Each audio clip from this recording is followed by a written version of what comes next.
Welcome to Kenton Teaches. Enjoy the video. You start by verifying essentials.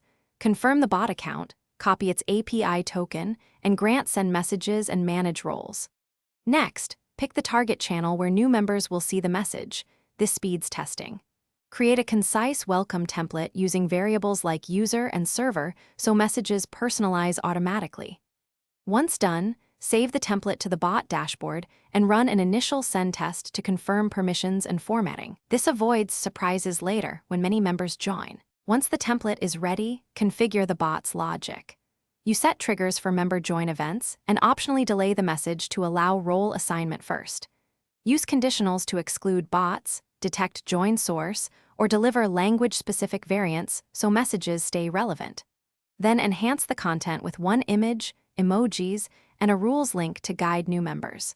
Make sure to preview both mention behavior and link previews, because formatting differences can change tone and clarity. Now finalize by enabling logging and analytics so you can monitor delivery, opens, and any failures. This shows what needs tuning.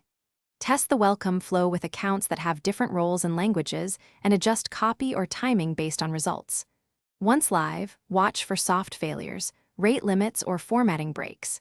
If issues occur, check the bot's role position, channel permission overrides, and API rate limits. Resolving one of those usually fixes the most common delivery problems.